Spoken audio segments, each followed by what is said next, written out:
Hey everyone, welcome to episode 3 of the Mid-Geek Crisis. This is Joe. And Pedro, hello. So let's talk about this. This is our 3rd episode, and we're still getting our legs, of course. We're trying to get those subscribers up. I gotta address the elephant in the room here. I'm gonna start off with that. We seem to have a pretty good following on our Facebook community, which is fantastic. We've got a good, almost 100 give or take people keeping track. A lot of feedback going on back and forth and chit chat. A lot of news gets posted up during the week. So if you're not following us on the Facebook and you are following us on the YouTube, then go ahead and follow us on Facebook. That said, I think everyone on Facebook should follow us on YouTube. We've got a little bit of skewed numbers there where we've got almost 100 on Facebook, but only about 40, give or take, on YouTube. And I know the videos are being watched because we've got some pretty decent view count. So please, by all means, share us if we post the video.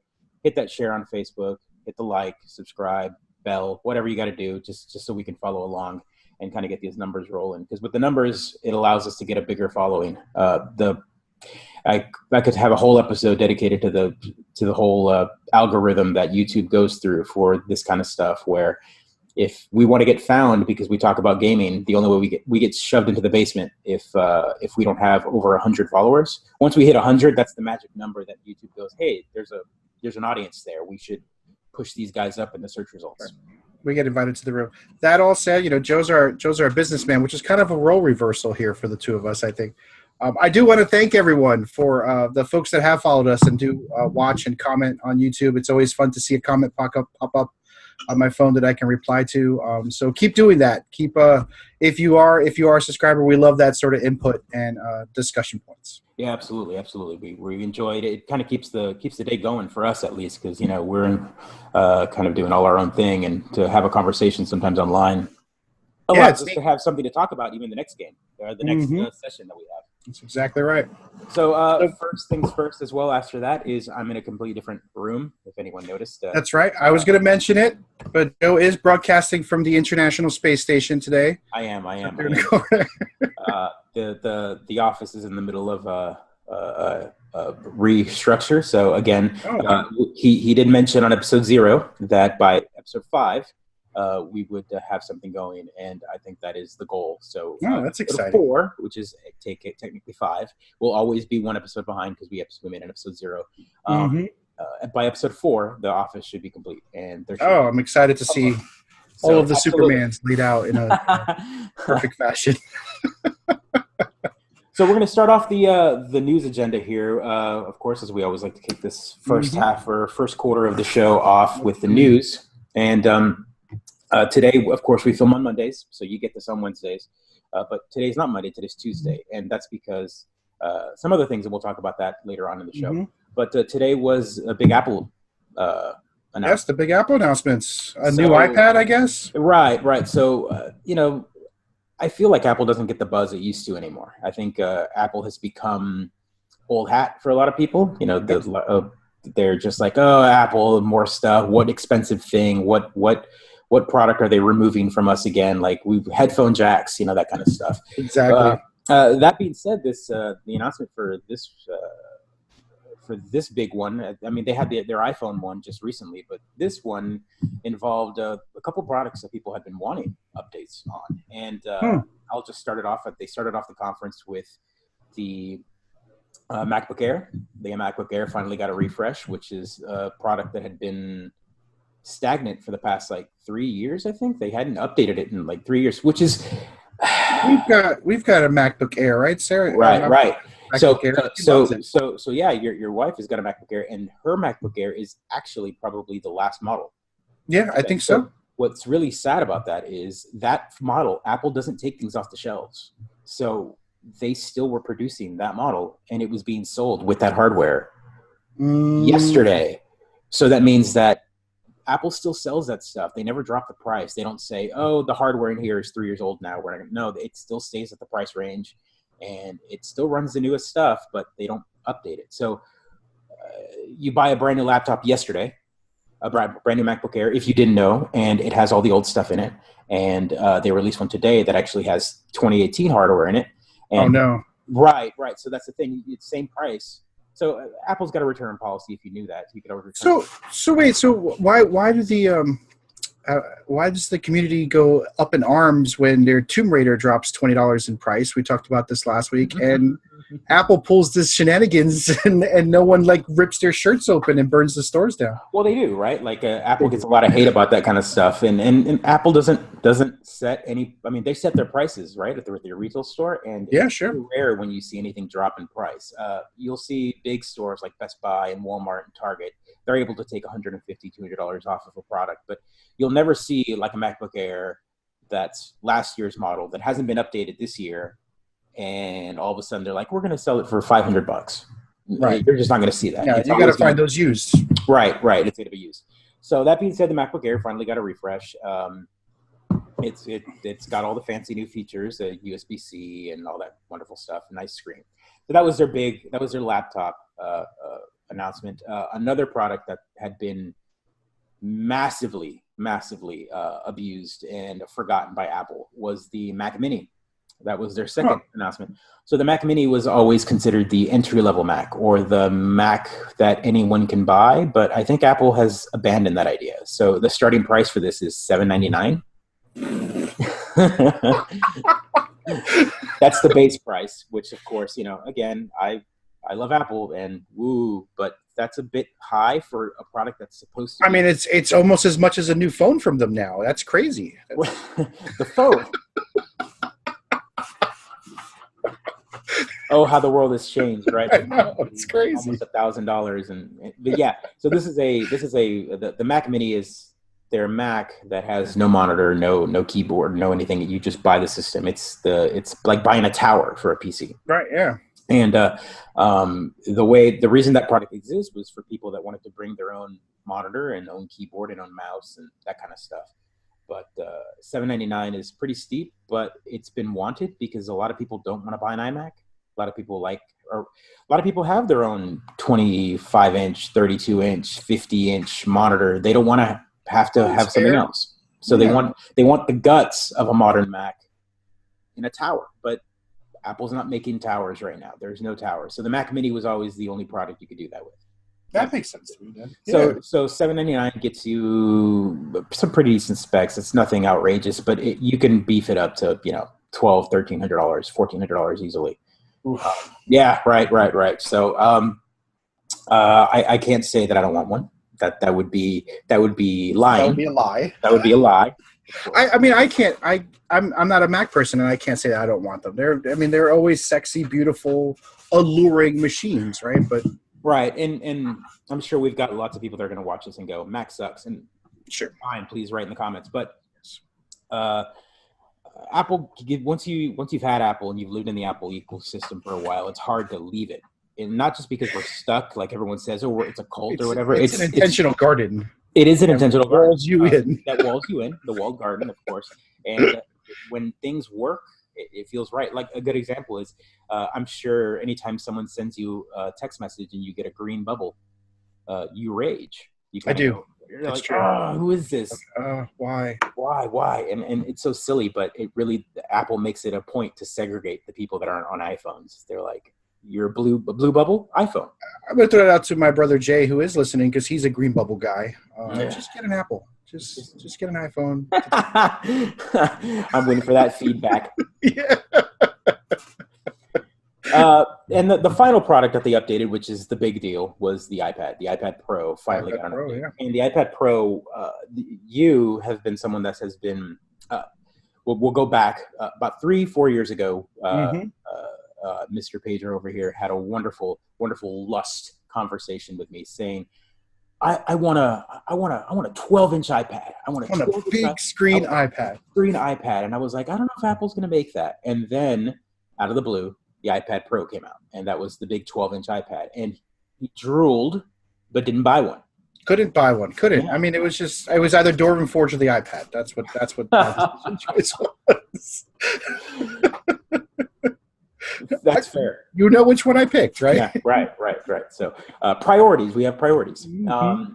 But now the iPad Pro has now gotten its first refresh, or its first major appearance refresh, and so we've we've got this futuristic device for the first time. I think if you've seen neat. pictures of it, I don't know if you have. You might want to pull it up, but it Sure. is the tablet of the future that we've always wanted. It is literally a piece of glass with very little bezel, and the entire thing is a screen. Now, AK, there's no home button, so that's been removed. Just like the what? How? What? Yeah, no home button.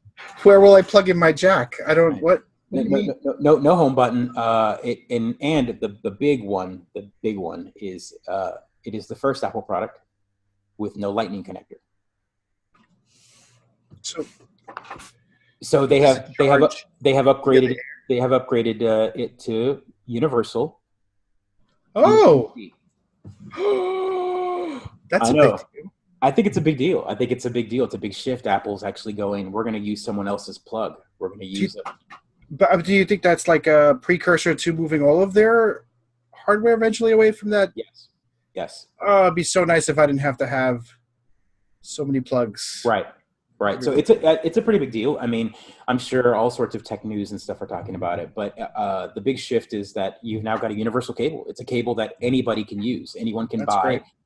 You can have an Android phone and an iPhone and plug in the charger and it works. How efficient and beautiful that would be. And we're technically not a tech video cast, podcast, video. Definitely not. Well, Joe is, but I'm not. Definitely. But it definitely needs to be noted when big companies like that make big shifts, and Apple is culturally with us no matter what. I think the company's big enough now that they've influenced everything. The big question I have is it going to run Red Dead Redemption 2 on the iPad Pro? That's my big or Fortnite. Can I play Fortnite on my iPad? You can play Fortnite. But speaking of Red Dead Redemption 2, did you pick it up? I did not pick it up. We talked about this before. I'm waiting for the Black Friday sales. I desperately want to. We talked about it, and I think it's better just to wait for the price to drop a little bit and then pick it up then. So also, I need the time. I need to be able to invest the real holiday time to play it nonstop. Right. So Pedro knows me well enough to know that I can't let hot coals go. No. So, So he bought it, and the special edition at that. Right. But of course, if he knows me well enough, I don't have any time, and so it's still sealed because I haven't been able to install it or play it or do anything. Oh my God! And you got to put it in tonight, right? Because it'll be done by tomorrow morning. Right. So tomorrow it'll install because it's so huge. I mean, can't play it. Still remember the days when you could play a game the minute you open the box. I will say, if I read correctly, and I haven't opened it up, which I probably should. I should probably open it up while we're here on camera. But are we doing an unboxing video on our video cast here? Oh my God! Smell the glue. Smell the glue. Smell it, guys. This is special Chinese glue. Well done. Yeah, it smells like children. So it's double, of course, but I think it comes with a map. With the special edition. The special edition comes with a map? Yeah, it comes with the map of the United States. That's beautiful. Like so that'll be something that I'll look at later on. But big thing is, if I remember correctly, this is 2 discs. Yep. Is it 2 discs? So one's like an install. That's the rumor I heard, but I haven't bought it, and I'm trying to avoid videos and spoilers of it, even though there are some great glitch videos online that crack me up. I've watched a few. No, listen, I'm not. As you open that game, I'm not disparaging the game at all. Everything I've read, I'm talking to gamers here, right? They all know 10 out of 10, 5 out of 5, greatest game ever, blowing out all records. Right. So I think that was the big news that I heard today, that it broke all like 700 and something million. It beat out every piece of media. Yeah, so I mean, it Star Wars #1, right? Like Avengers. It's better than every movie that's come out. It's better than every release. It's crazy. But that all said, it's a video game, so of course there are some hilarious glitch videos already available online for you to watch. Of course, because no game is complete when it comes out. No game is perfect out the gate. There it is. So let's. I mean, I'm sure everyone who's watching this already has it. So there's a play disc, and. I'm guessing there's an install disc, right? That's intense. Yeah, it's 2 discs. There it goes. It's a stack. So there's the second disc. I'd love to know when in the process they realized they were going for 2 discs, because that's a How many other games have been 2 discs? I don't remember a 2 disc game I don't. for ages. Right. I mean, everything's Like Blu-ray. Final Fantasy at one point was way back when, but not recently. So everything is Blu-ray. So this has like 25, 40, 80, Bajillion bits. bajillion gigabits of space in it. So all for the horse testicle engine. Right. Oh, that was, of course, I've seen the videos of people. They talked about, what is it, the snow? Yes. The snow. So you can walk in the snow and it leaves tracks, and the tracks don't disappear. So people are drawing stuff in the snow. Of course, they're drawing stuff. Yes. And of course, the first thing anybody would draw in a game would be a giant penis. Yes. Right. Yes. Because we're all immature. I mean, yes. Because you want to know if you could do it. Right. You know, that mountain's there. You have to know if you can climb it. This is the video game philosophy. Can I crush enough of a pattern in the snow, it will let me do this? They probably first did their name, right? But then they recorded it and did the giant. Well, I mean, the first time, tell me if I'm wrong here, but the first time you could shoot a wall and it would leave the bullet marks, it would leave the singeing or whatever. My initials. Time, your initials, and then the next thing. And then yes. It wasn't. I'm sorry to everyone that may or may not be upset with this, but like really, it's like a fart joke. It's just hilarious to put on the screen and draw that way. I find it interesting that there was a moment in time where games where you could shoot the wall, and depending on how many bullets you had on it, they would start disappearing, right? Yeah. The game couldn't handle the memory. So you were always like, oh, we're not there yet. We're not there yet. And then the next game would come out, and the next big console, and it's like, oh, so that's the benchmark, right? That's the game benchmark. It was the how many bullet marks can I make to actually draw this penis? And then you draw it, and then like, yes, that's it. We've made it. We've high-end gaming. We're here. High-end gaming. Next gen. Now we need to be able to do it in VR, right? Now right. Oh, right. So I've got the Oculus, and you can paint the air. And one of the first things I did when I painted in the air is I drew a penis in the air. So. How big can I make this thing? How big can you the whole room? So, besides Red Dead Redemption, of course, that I picked up and you haven't, but I'm excited. It does say that there's going to be multiplayer, right? Like it has it on the box, but if I remember correctly, it's 1 month. It's supposedly again 1 month after the single player. They're going to be putting out their multiplayer. Right. They did something similar with Grand Theft Auto 5. I feel like they had multiplayer initially, but there was a whole bunch of features that got dropped in their first big update. So I think that online is supposed to be in their first big update. It's interesting to me that they didn't launch with it just because they've got the engine there. It's not like they didn't use their pre-order bonuses. A lot of it was like skins for multiplayer, right? I remember their like gold edition had stuff for multiplayer. I'm like, well, what's multiplayer? What is it? What does it look like? What does that mean? So I haven't read, like, again, I kept this game completely off my radar until it launched because I didn't want to read any of it. So I'm sure there's tons of people listening or watching that know way more than what we do. Let us know. Let us know, and maybe I'll answer this question for myself. But I'm guessing that just like Grand Theft Auto 5, where you've got the heist missions, that's obviously going to be one of the things you do, like your posse, and then you like rob banks and pillage and.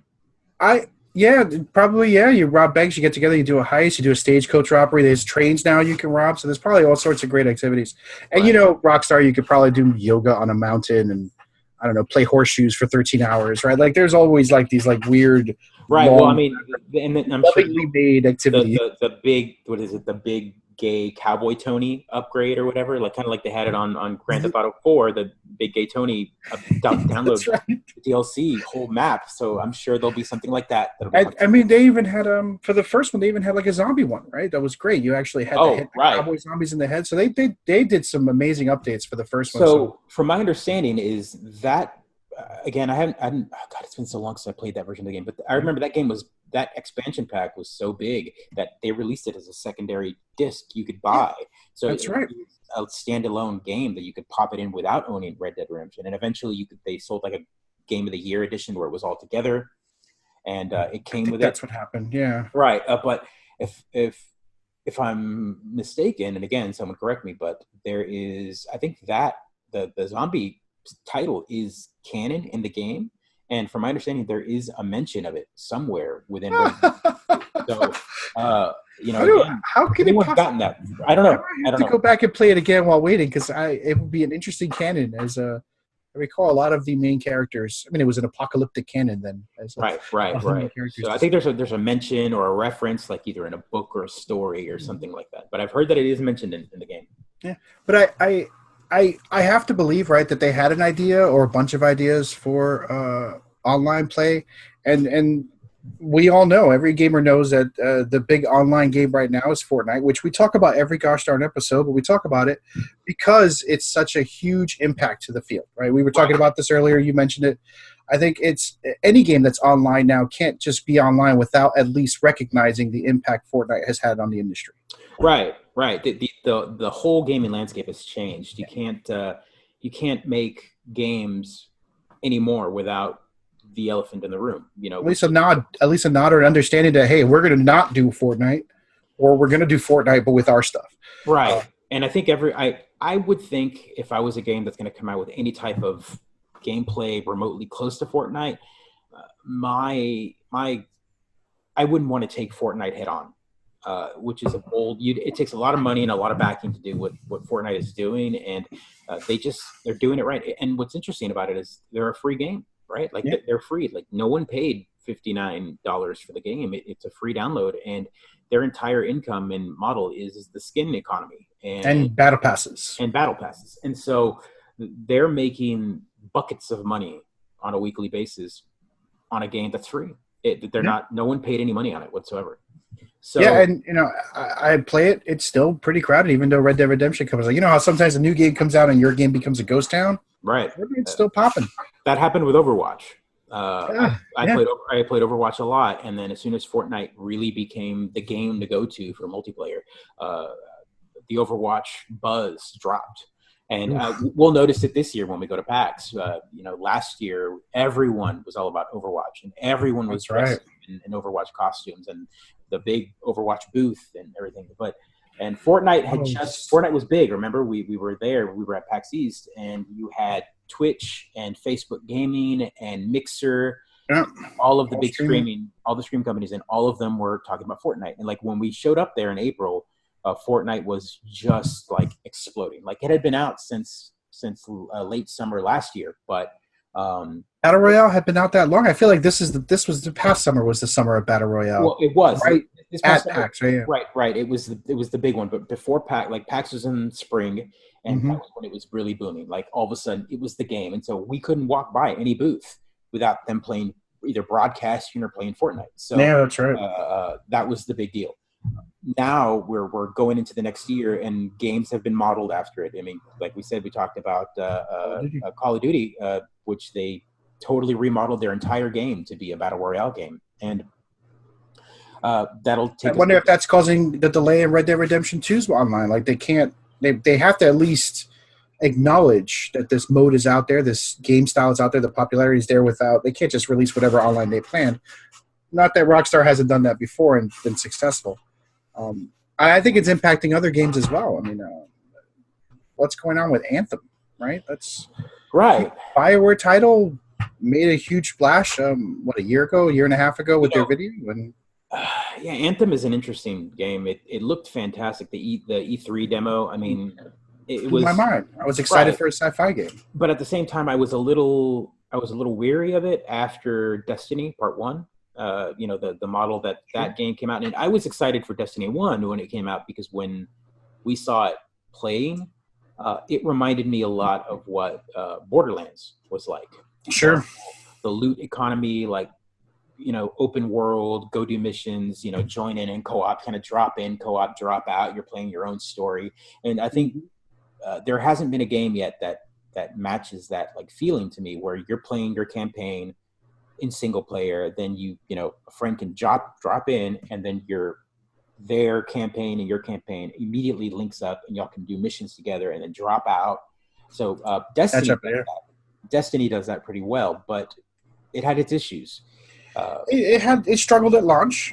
I think there was a beautiful point, Taken King, where it was like good, but the grind never felt rewarding for me, so I stopped grinding. But I have friends who Still play it. Yeah, I've got friends that play. Who jumped into Destiny 2 right away and are still playing Destiny 2. So. Right, and so that leads us to this, where you've got people that invested hours upon hours, hundreds of hours on Destiny 1, and if I played it, but I didn't have enough to say what they brought over. But when you moved over to Destiny 2, there wasn't much that you were given from. It was like emblems, so you had Yeah. like symbols or like a vanity item you can attach to your what have you, and a lot of them you couldn't even get. What I remember is that if you didn't play Destiny 1 in year 1, there were like 3 emblems you would never get. If you didn't play in year 2, there was just, and there wasn't much time to get the other emblems unless you were already a hardcore player, which is in like real contrast to, I think, the way Division is doing it for their run up to the Division 2 release, right? They put out the shields, they warned their players, they release 1 shield a month. And the shields are achievable. I mean, like even me as a filthy casual. So someone that doesn't play the game as much, or it's a completely different game when I played it to what you guys are playing now. But, sure. Give me a rundown of what the shields are. So they're like I wouldn't say they're difficult tasks. So they're content tasks. So like one of their first shields was just beat the game. Easy shield, right? Actually fill out the entire home base with all the things and take down the big bad, right? So without going into spoilers, which I don't know what even qualify now, but you just got to beat the game to get that very first intro shield. And so, very first intro shield, what is a shield? It's like an achievement. It's an achievement in game. So you get a patch for your character that you can wear, you can sport as you go around. But really, they just wanted to differentiate it from achievements or commendations, which is their in-game sort of score-keeping metric. So is it a stack? Like is it a stat? Like does it, like when you have it on, does it give you like a plus to something or anything like that? It's pure vanity, the patch, and it's just like a way to challenge yourself. So go do a bunch of undergrounds and you can get a shield. Go do kill a bunch of hunters or do a bunch of survival modes, one of their DLCs, and you can get a shield, right? So be successful at our content and we'll give you a shield is really what it comes down to. And then you get enough shields, and they've sort of tiered off the shields. You get 1 shield, you get this, 3 shields, 4 shields, you do this, and such and such. You get bonuses and benefits in Division 2. From what I've read, again, news may change, you get some pretty awesome things. Exotic gear right off the bat, gear that sort of gives you a bonus at the beginning level so you can level up faster. You get to end level content faster, and you get the patches, right? I think there's what I saw and what my brother keeps talking about is like a sweet New York patch, right? You get to wear a patch that says you were in New York because they're moving it to Washington, D.C. in Division 2 out of New York City. That's right. You get your character gets a suite served in New York patch, which is pretty awesome. The news coming out, they're drip dropping it a little bit here and there, and it's rare that I'm excited about a game like this, and I'm pretty excited for it. So it's looking good. So that's interesting. I talked about what I find most interesting about the Division, and not to cut you off, is that no. I'm meeting new players playing this game at what we all know is the end of its life cycle, right? So you get it's on the pass, right? So it's on the Xbox Pass. So that's probably something good. Folks are picking it up and playing it and grinding out to level 30, I think, to get those shields done so that they're ready for Division 2, right? Like it's an interesting kind of. It's a really interesting tactic in that it's like, hey, you play this game on Xbox Pass. We've got a new game coming out, and if you grind enough in our game, stay in our house, we'll reward you when our new game comes out. So what a fantastic model, I think, for those kind of releases when these games have a 1, 2 year, 3 year life cycle where they're going to be gone. I mean, like that developer for Anthem is saying they're going to keep it alive for 10 years. Anthem 1, 2, 3, 4 is what they're going to do for 10 years. Right. And so that leads me to the idea that Destiny 1, I in my heart of hearts think it should have been Destiny, as in the experience that is Destiny. And Destiny 2 and everything should have just been additions, DLC, Game of the Year model. They got to build in the technology, though. It's console, right? It's not like a PC where you can just launch expansions like World of Warcraft. You need to like. I mean, I don't see why not. Like a good example would be World of Warcraft now is free to play. Like they've gone to the free to play model, and now when you buy the game, you get everything free up to the last expansion now. So they've got it to where Yeah, so they've evolved that. It's not like anyone hasn't done this before. Well, they have a monthly subscription service, all right? So it's free to play plus You can free to subscription. play up to a certain level, and then if you All want right. to play up to past the level, and again, correct me if I'm wrong, people, but you play for free up to a certain level, and then once you get past a certain level, you have to pay. I gotcha. But you can always download anybody, even the free to play people, can download the client. It downloads it, and it downloads all of the expansions. So you're not locked out of it until what locks you is your level. After a specific level, then you can't do that stuff anyway, so you would have to pay. That's interesting. So they give you just enough for you to. But that leads me to that is WoW is a game that's been around. God, we've got children. 15 years? Easy. Yeah, 15 years at least, and it's a game that still has a fan base, still has a subscription model. It's going to be 17 years, I think. I mean, it's almost as long as my marriage, honestly, with you. That's really impressive. Yeah, no, that's a great. Yeah, so when you really think about how long it's been around, it is an MMO, right? So it's not a shooter like Destiny was, but when you make a game where it's a world and the world evolves, I think you're still following that same model. It's an open world. It's a world that you're investing time, and you've got a character that levels up. I think it's hard for me to. I don't want to throw my money or time. I mean, look at EVE Online.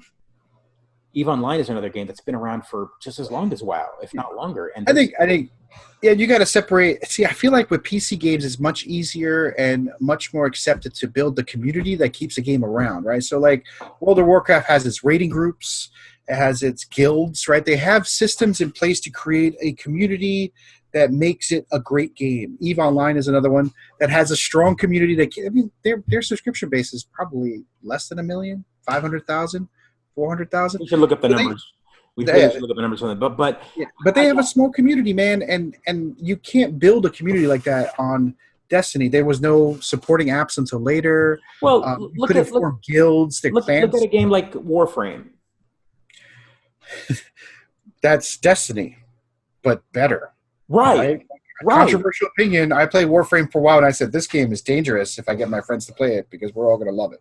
But there's a game that's free to play up to a specific level. Point. Yep. And then once that, you have to pay for it. And then once you pay for it, you start dumping a little money into it, and it gives you access to more of the game. But the game is more free. Suits, more everything. Yep. But the game has the content is just being added. It's the Fortnite model in the shooter genre kind of thing. Like it's free to play up to a specific level, but it also has the pay to win scenario. They have like a I don't know. They have like a dual model, I think, where they release content and you could buy it to play it early, and then I think like maybe 3 patches after that content's released, it's just generally released. Something to that. Like I remember when I joined, I couldn't do anything really cool, and then I leveled up a little bit, and then like 3 months later I logged in and all of a sudden everything was open to me. I'm like, whoa, what happened here? And it's because they let you.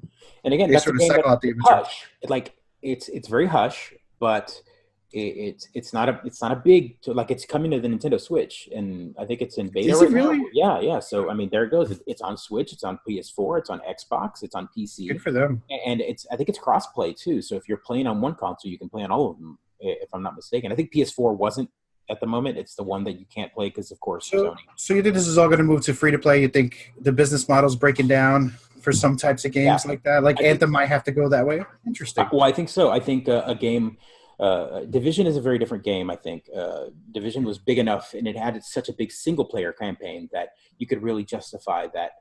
But Destiny did not. Destiny had a very short single-player, and then the expansions gave it a longer single-player. Added a ton of, But it was always logging onto a server anyway. And their end game was garbage initially, so it was very unsatisfying to be a high-level character. That's right. So let's call it what it is. Destiny is an MMO with shooting capabilities, and so the fact that you have 2 separate games in this short of time is just not a good business model. And I don't see Destiny 2 going any further. If they had just called it Destiny and they had just kept releasing the updates, just like WoW has. Interesting. And WoW, for 15 years, they've updated the interface. They've updated the requirements for the PC. So, like, people that had a PC that could play WoW back then can't play WoW now because the updates. And they can release Game of the Year editions. They can go back and I mean, I don't see why not. And I think that's the business model for games like this, where if you're going to talk about an online world that's playable with other people in a world that's ever changing, and you want me to care about these characters. Like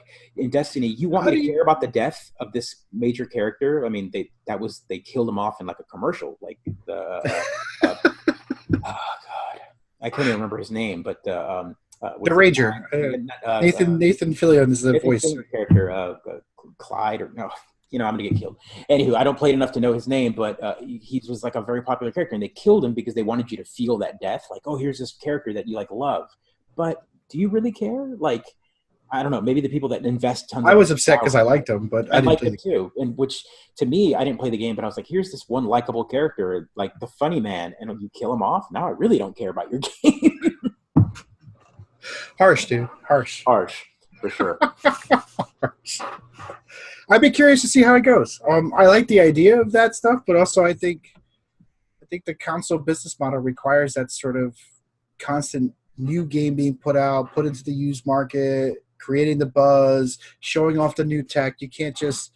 I don't know how you would just constantly build on top of, especially old games. You and I have talked about this already. Consoles are PCs now. Yeah, no, you're right. Look, we've got the Xbox, which came out in. You just need your marketers and salespeople to catch up, I guess. Yeah, the Xbox One that came out in 2015, and then you released the Xbox One S, which gave it a small upgrade, not much. It just gave you the HDR gaming, which made it a slim model, and then you released the Xbox One X, which still plays all the same games, just at a higher frame rate or 4K. So I think the model here is we're no longer going to go to new. I mean, again, new console comes out, but I think they're done with the console whole new game having look what happens, right?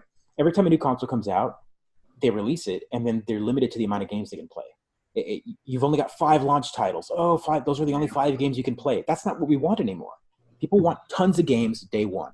And so I think what's going to happen is we're going to release whatever next Xbox will come out. It'll just be a beefier Xbox One that'll play all of the old games. And I hope so. The only games that can be played. I think that's the model. You're going to subscription based. We've got Xbox Game Pass now, where you basically subscribe. You pay $10 a month, and you get a big back catalog of games downloaded, the Netflix of gaming, and you're going play anywhere now, where you buy a game on Xbox and you can play it on PC. Your computer. Which you wouldn't bother with because you've got an upgraded Xbox. Right, you wouldn't bother. I look forward to the day where Microsoft sells an attachment that I can plug into the top of my Xbox, like the 32X, right? 32X. So it comes full circle, right? So the entire console world comes full circle. I put it on top of my CD player, and I've got the sort of Voltron of game systems. So that's funny that you say that, because it's not that like we can't do that right now. A good example would be that we've now got external ports fast enough that can do that. We've got ports like USB-C and Thunderbolt 3, where back to the Apple conversation is that the Mac Mini has Thunderbolt 3. So you buy it and has no major graphics card in it, but it has a really big PC CPU. So you can buy that, and then you can buy an external graphics card and plug it in. And then boom, you've got a gaming machine if you want to. Obviously, it's a Mac, and there are no games on Mac, but I mean, you can load Windows on it. Figure out a way to make it work. Right. But the idea here is you've now got. I want to live in a world where I buy a Mac so I can load Windows on it. That's just erase all of Mac OS. So I can play the game I bought on my Xbox on my Windows installed Mac Mini. Yeah, but I think it's coming. It's coming. I think we're going to get to the point where we've got these boxes that will get modular, or like I said, they'll release new versions of the hardware, Xbox One X2 or whatever they're going to call it, whatever craziness, and it'll just keep playing the same software for the next 10 years. I would love that. I love being able to go back and play my old games without thinking about having lost them. Backwards compatibility is a thing of the past. It's just going to be the Xbox, the PlayStation, and you'll just buy a PlayStation game. It plays on all hardware except new games, right? So a new game would be made specifically for the Xbox 2019 and up, kind of like a PC game. You can't buy a brand new PC game. I mean, we know it as gamers. We're not dumb. Consumers for their 5-year-old kids that go and buy mom and dad, I get it. But we're going to get to a point, we're going to have to find a way to make that business model happen where, as PC gamers, we know we can't buy, the newest game and drop it on a PC from 7 years ago. It won't play it, and gamers know that. I think we're going to market gaming consoles to the PC crowd a bit more to they already care about like 4K and the graphics and the frame rate. They're not dumb. That's the new model, so they have to cater to that for sure. They got to do it soon, right? I think that's I think we're going to see Anthem really struggle when it launches next year, because they're just coming so after all of these huge hits to the gaming industry. Yeah, Fortnite perspective, MMO perspective, and lessons learned from Destiny 2, right? Yeah. Good stuff. Good conversation. Yeah, absolutely. So we're filming today on Tuesday, which is October 30th, and tomorrow is Halloween. So happy Halloween to everyone who watches this on Halloween Day, and I hope you had a great Halloween for anyone who watches it after. So if you've been following me on Instagram and any of the other social media aspects, I've already posted up pictures of my kids and their costumes. Beautiful. On Friday, my oldest dressed up as on Friday, the kids had their school Halloween events. Since Halloween landed on a Wednesday this week, they weren't going to do it Friday after Halloween, so they did it before. So the Friday before Halloween, they had their trunk or treat, is what they call it. And so all the teachers and all that show up with their cars, and they decorate their trunks, and they open up the hood. And so when you're walking down the parking lot, every car is like and this happens at your kid's school on a school day? On a school day. No, on Friday. So the Friday, so it was Friday last week, so it leads up to the weekend. So they gave them the weekend, right? So they could go at, so it allowed them the event started at 7:00 and it ended at like 9, and all the teachers had their thing. And, that's beautiful. I live in Texas where we've got big suburbia. So all the teachers have SUVs. So the big old trunks and full of candy and whatnot. And, it was an interesting thing. Just again, just to define the difference in cultures here, right? My kid's school sent out no less than 2 emails and 1 letter saying, "Don't send your kid to school in their Halloween costume, or we're going to make them change clothes."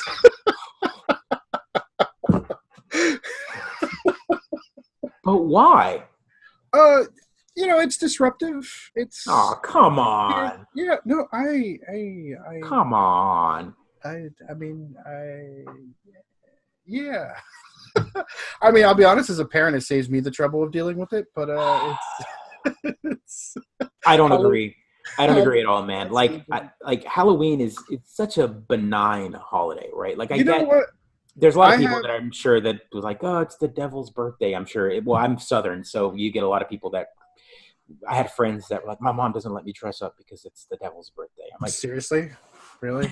Yeah, I swear that's what I heard. I remember going trick-or-treating in my school. I went to a Catholic school in New York City, and it being a miserable experience, man. Like, the kids with the best costumes were not made fun of. The kids with the worst costumes were made fun of, and lo and behold, I was usually the one in the bad costume because my mom would make it or struggle, and it was never a very happy experience for me, except I got some candy, right? So there's definitely, I understand that feeling of it. Let's just avoid all that drama by removing the sort of class distinctions, which I'm sure your school down there has, right? You've got folks but I mean, different costuming abilities, right?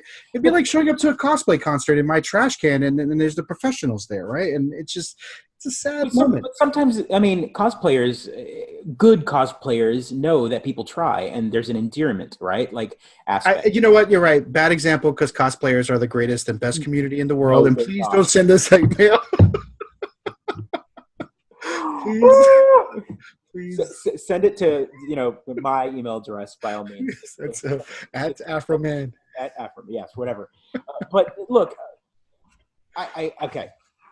So this conversation can go 2 ways, right? Like, I would understand if these kids, like, does your kiddos school have uniforms? Nope.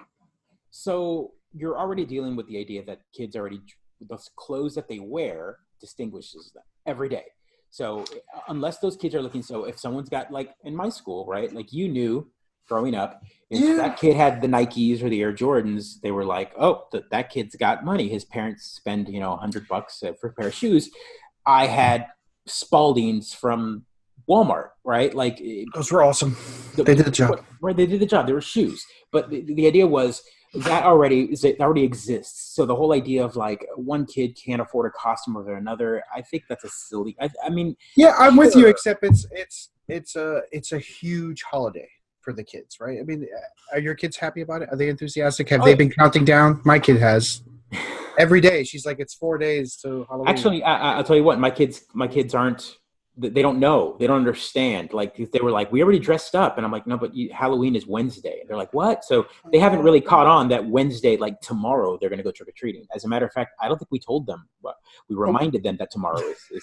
So we could technically not do anything, but they would be wondering why all these kids are walking around the street or ringing their doorbell tomorrow. Oh, my kid is. She couldn't be more excited about it. She went to bed tonight telling me about it. She can't wait to go trick or treat. She's like, we're going. Oh, I was like, let's play some board games tomorrow is what I told her. She's like, that sounds really nice, Daddy, except tomorrow's Halloween. like I was trying to ruin her Halloween by making her play board games. So yeah, no, she's and it just winds up being that she's going to go to school Halloween day and then come home and change it to her costume. That's what it's all about. I'm not. Anyway, I didn't mean to. No, that's a great segment because it's very different in our kids. But as geeks, it's the one day where we get to dress up as our favorite characters, whether it be This is from the guy who has no less than 75 geek-related T-shirts. Every day you're dressed like a geek. Come on. Well, I mean, no, for work I'm buttoned down and all that now. I mean, yeah, no, but I am unashamed of my geekiness, and I wear the shirts appropriate every day for it. I don't get to dress up in costumes, and my kid went with the cat this year, which I'm like, cat, where did that come from? But she wanted to be a cat, and that's what she's going to be.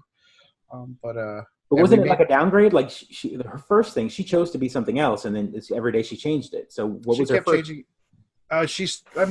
She started with Zeta, the space girl. Then she dropped down to a roller girl, because we read a roller girl comic book to her recently. She wanted to do that for a little while. Then she wanted to be a vampire, which again I was like, where did you get that from? Where are you even hearing about vampires? Like, what's going on here? So who have you been talking to? I know exactly. I want to meet this person and hang out with them. And then they switched off, and then she fixated on this black cat costume. And I will say we made it with her, right? We hot glued the hell out of it, and she loves it. She loves it. So you make what she wants to wear, even though like in my heart I wanted her to wear those sweet Mega Man and Zelda costumes you got on your boys, but she's allowed to dress the way she wants to dress. No, that's fine. That by all means, the cat is awesome, and she just can't do it. Pictures of her. Can't do it Halloween day at school. She just cannot. It's freedom, man. Didn't we fight a whole war for this kind of stuff? You know what? It's so serious that they usually give Halloween day off, or it's a day for parent-teacher meetings. It's not even a day of school, but because of the way the calendar works out every couple of years, Wednesday is a bad day to give off in the middle of the week. So we have the parent-teacher meetings the day after. Yeah. I know. New York. What's wrong? The weird thing is that she's actually a little disappointed that she doesn't get to do trick or treating with their school friends. She's doing it with right, and that's kind of a part of it, right? Like there's usually either a little party or a little acknowledgement. So a good example is we had our thing on Friday, and my kid, one of them goes to daycare and one of them goes to actual school, and the actual school had a big event, and then we went to the daycare and they had a small event.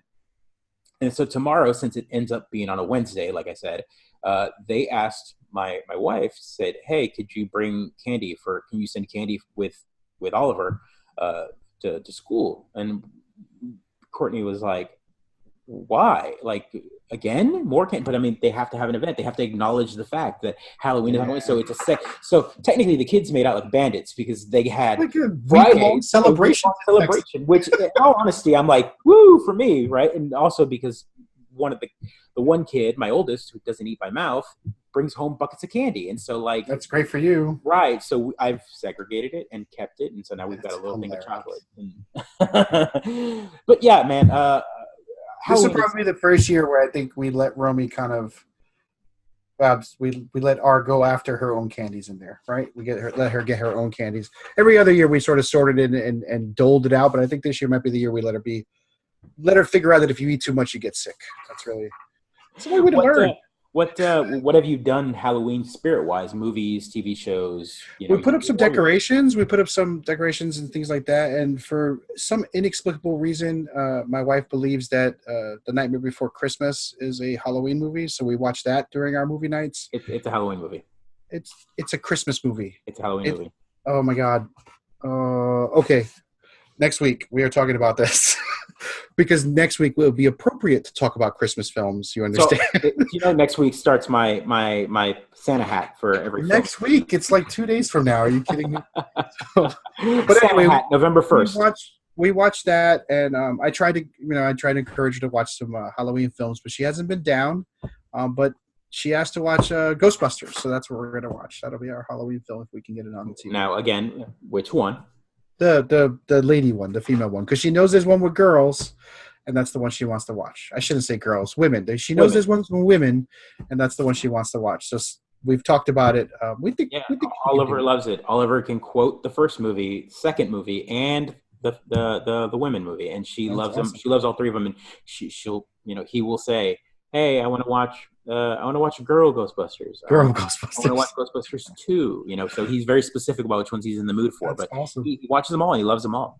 All right, so she even promised not to run out of the room when the ghosts appear. So I'm excited to do that. I'm excited for that promise. So yeah, that's what we're doing. What about? I mean, you guys, you have like 700 Halloween traditions, right? Right. Well, we usually, we have a party usually, but we didn't do one this year. We had a small event earlier in the month, so we didn't feel like doing it anymore.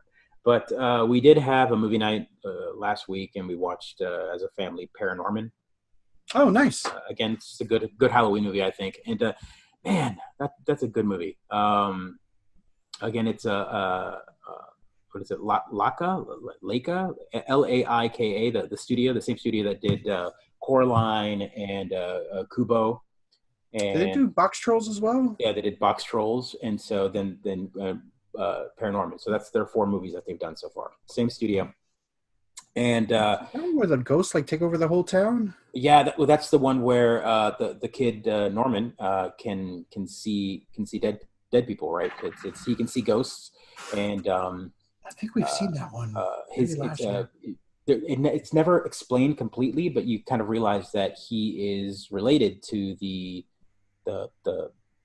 bad guy in the movie or whatever, and he's got the same last name, and it comes down to that he can see dead people because his uncle could see dead people because of what happened way in the past. I don't want to spoil it if no one's seen it. Sure. Please go watch it. It's if you love Tim Burton style claymation, whatever that Paranorman is want to see. What's interesting about that movie, and I will spoil one part just because I have to, because I think it's also old. Go for it. It's old, but I spoiled Jurassic World last week. So and no one complained. So obviously we're spoiler zone now. Spoiler zone. Paranorman is an interesting movie where I think it was progressive in enough that if anyone's seen it, they know what I'm talking about. In the movie, Norman's sister has a big crush on one of the characters in the. He's a big beefy dude, and at the end of the movie, you come to find out that he's gay. And oh wow, yeah. So at the end of the movie, she's been hitting on him through the entire movie, and he's kind of the dumb jock. He's this big triangle of a character, and her name is Courtney. And he goes, he turns to her. She goes, "Would you like to go see a movie?" And or something of that nature. And he turns and looks at her and goes, "Oh, my boyfriend would love that. My boyfriend would love that." And she walks away, and she's like, "Oh, why are they always, what always?" Right. But it was interesting to me that it was just not referenced. It happened, and it moved on.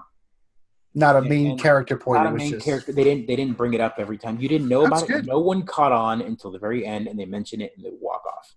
And I should go back and see if there was any press. Right. Maybe there is, maybe there isn't. But I thought that was an interesting thing. Where again, kid movies, they don't really talk about that much very often. But I think it's fantastic and progressive enough that it wasn't a big talking point. They mentioned it. They made a small blurb about it at the end of it, and then moved on. Wow, that's good. Well, I'll put it on the list and see if we can get R to watch it. It's not scary, but it's definitely a bit more intense than you think it is. Like it's good audio is kind of the way I would put it. It's a lot of good like booming music that really makes you feel it. You know, I wish I wish I could talk to a lot of other people about this, but I don't know how to calibrate films for her. I mean, we went to see Incredibles 2 in the theaters. She ran out of the theater. Really? During one of the fight scenes. Yeah, the fight scene between the big bad and Miss Incredible inside the little box with the flashing lights. Oh, that was a terrifying scene. yeah. I had to watch the rest of the film in the aisle with her, being like, "It's cool. Can we go sit down?" Yeah, and it's interesting. I don't think there is a way to gauge that. My oldest kid is way more afraid of movies than my youngest. Oliver will sit there and laugh, and like, for example, Paranorman, he sat there and was just like, maybe pull his blanket up, but still watch. Connell will run out the room. Yeah. Like, I got to go to the restroom. I'm like, no, you don't. Come on, buddy. And I'll grab him. And I won't force him to watch it, but I'm like, here, you can turn your head, and then that way you don't miss all the movie, and then I'll tell you when it's done, and then you can turn. Mm-hmm. Or like, hey, look, see, it's not that bad. And he kind of ease him into it, but he bolts out of the room. But again, he's 4 years older than she peeks around the corner. Yeah. She's like, "Does it say?" Like, so her and Connell would get along just fine in the movie style. And it took him a while we need to get people who continue watching the movie, though, so they can catch them up, because then she'll come in and ask me questions. And I'm like, well, no, that's not. Right. This is not how we do it in this family. We're also watching all the Netflix stuff that got put up. This whole month has been fantastic. Netflix has just been really kicking it, with the whole Halloween spirit. I mentioned this last week, but again, this week, Castlevania Season 2 came out, which I haven't watched. I need to. I want to just binge it, but no spoilers. No spoilers. So I won't. I would spoil it. But, it's 8 episodes as opposed to 4 episodes that Season 1 had, and it's fantastic. A small bit of news on that was today they announced that they are in talks. So they're trying to convince Nintendo to give them the rights to make a Legend of Zelda animated, because they've done so well with 12 episodes of Castlevania. Castlevania, and news has said that it's the best game adaptation for media ever made. I can't imagine a Zelda adaptation that does not disappoint. Right. Well, nothing will ever not disappoint. Right. Castlevania. It's been in our hearts for so long. I mean, like, down to the voice. I'd be sad at the voice right away. I'd be like, oh, that voice. Right. Already, because he's never had a voice. So exactly. What voice do you give him? Yeah. But yeah, that's one, and then of course that's Sabrina. Good. That's exciting. We've been watching Sabrina. How is it? It's. I think we're actually probably going to start it tomorrow or the day after. Please do. It's look, the best way I can describe it for anybody who's on the fence about it. If you like any of the CW shows, I do. They're guilty pleasure, right? If you like them in any way, think of that type of maybe acting, maybe just a little bit better. So most of those shows are usually 22 episodes long. They go for a full season, one a week for a lot of fillers. A lot of filler episodes. This show is 10 episodes for part 1 of what they're calling the season. So I expect there to be 20 more episodes, but it looks like they got a full budget or full, wad of cash that they give the 22 episode shows.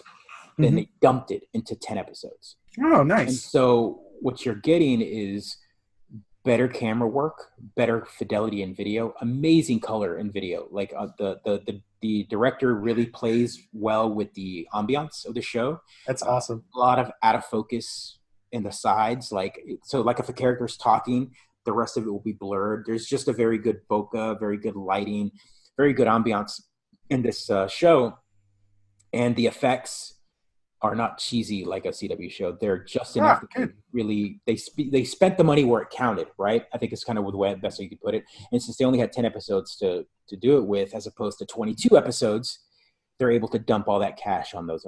That's great. So it's good. We're 5 episodes in.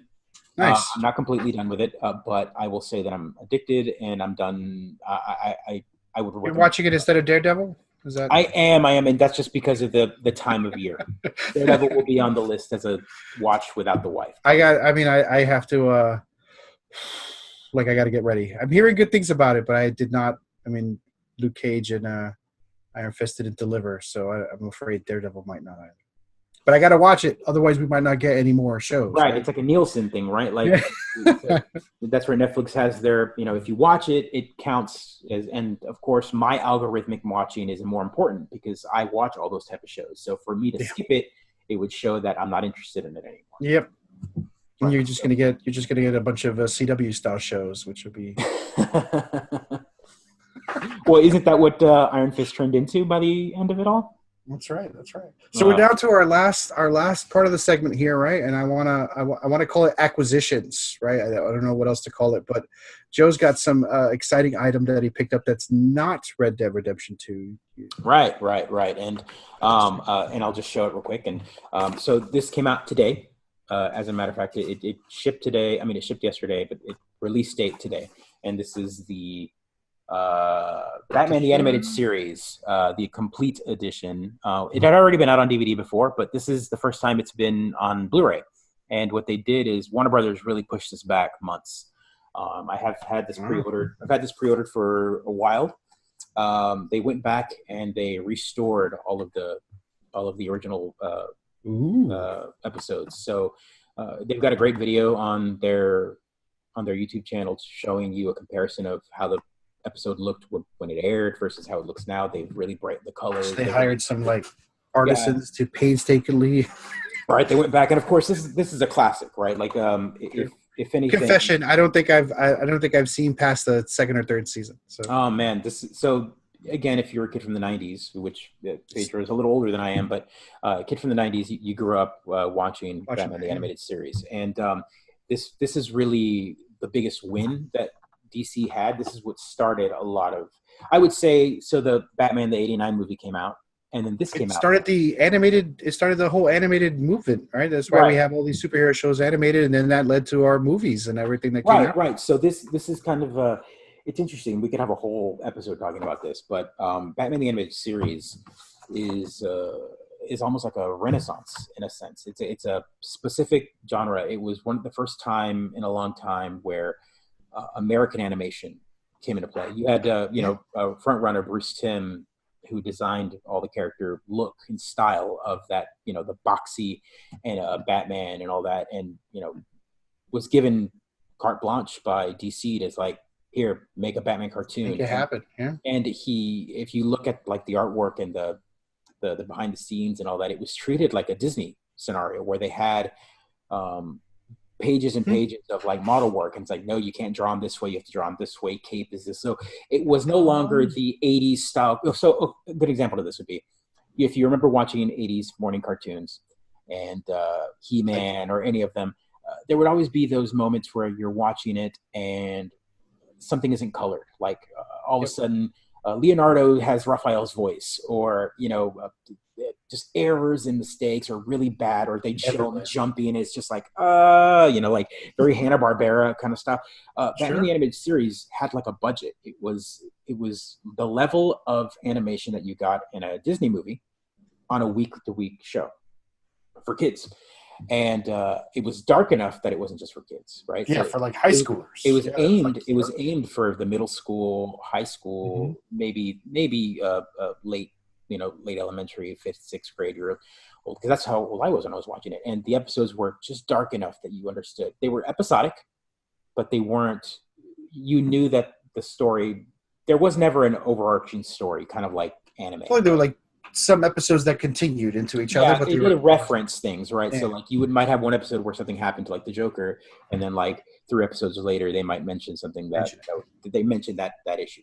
So it definitely changed that. And of course after this you had Superman the Animated Series, and then you had their crossover for the first time, and then you had the Justice League cartoon, which and then led to the whole the animated movie series for a long time. And because of that, you had shows like, Marvel kicked off their cartoons for a while. I mean, you had X-Men, but the level of animation of X-Men, the Animated Series, versus Batman, the Animated Series. X-Men was terrible.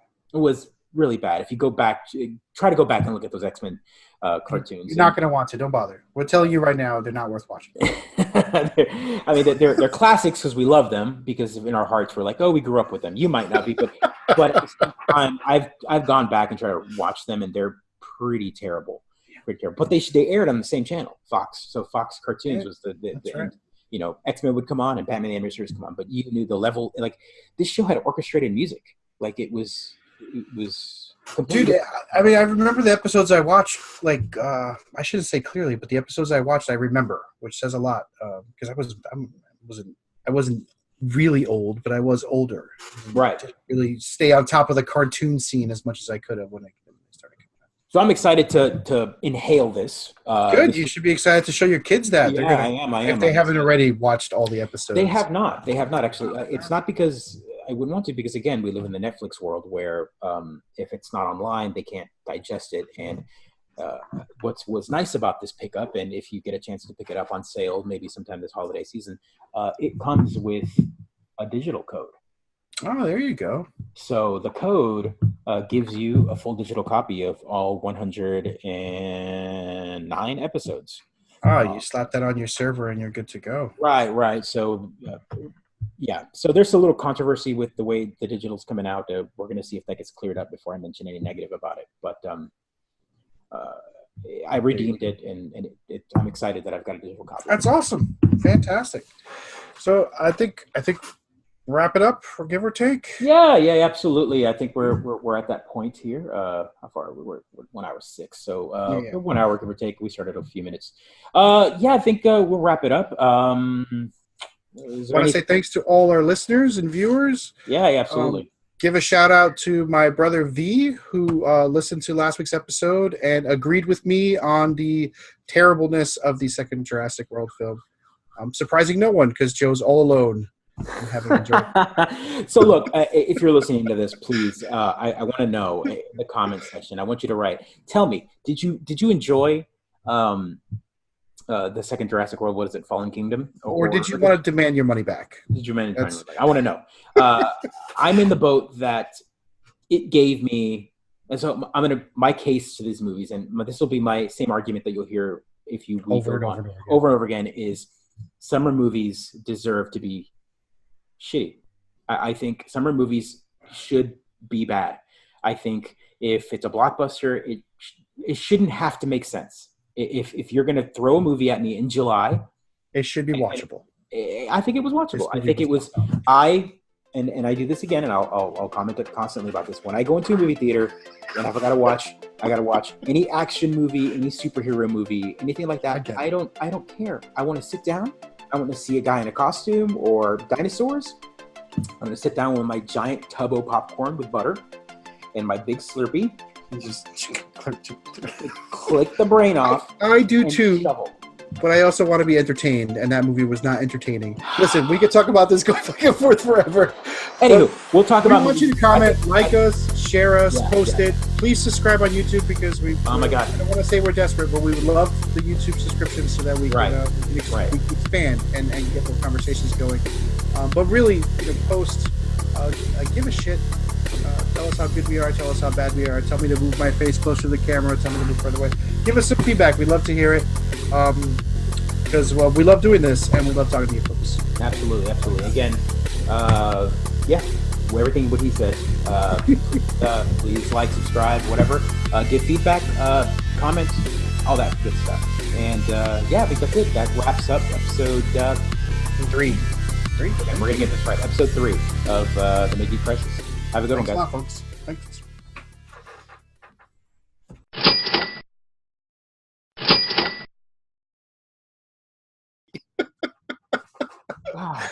So what you're telling me is that living in New York really brings that reality to you. Yeah, no, you learn to accept how monstrous the world is, so that you just stop caring and you just laugh at it all. They cancel Halloween. Well, of course they cancel Halloween because people are awful. That's what it comes down to. That's what it comes down to. And you move on with your day. You're like, oh, Halloween's canceled. Well, that was only a small joy of my life, so I'll just just move on.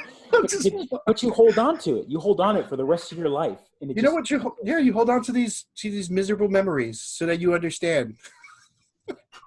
Here, look, I'll tell you. Here's my and this is Saren's favorite Halloween story of all Halloween stories. I begged my mom, begged her, because she made us our costumes, and one year I wanted a Star Wars costume. I begged her, I begged her. It was Return of the Jedi had come out, so it was like 87? 83. No, 83. 83. That's it, 83, right. So I was 6 or 7, right? So I begged and begged and begged and begged and begged. So she got me a Star Wars costume on not much time. So the Lukes and the Han Solos were all sold out, right? Oh no. So she comes home, and I don't know if you probably remember the cheap like plastic ones you put on, The like smocks. with the plastic mask with the thing, the smocks, exactly. So she brought home The Ewok one. Admiral Akbar.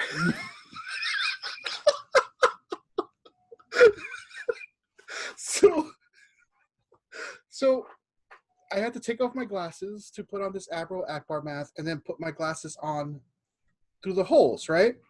So it has eyes here, eyes in the middle, and I was already 4 eyes, right? So My God! those So old 6 costumes, eyes. 6 eyes. Oh, And so the old costume wasn't ever it was always a picture. it's a picture of Akbar on my chest. So I'm walking from classroom to classroom, right? Like trick or treating, going classroom to classroom, and the nuns are putting in candy or cards, whatever the hell we got. And this like older kid, like a 6th or 7th grader, in the This back kid goes, ruined it for you. "Why the fuck does that frog have 6 eyes?"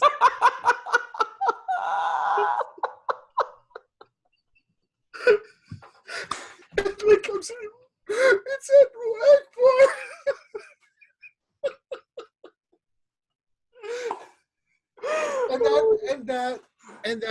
And that's what being a New Yorker on Halloween is like. That's what it's like, and that's why they cancel it, because Oh man, this explains so much. It explains so much. what it doesn't explain is why I can still laugh. It really doesn't. Man.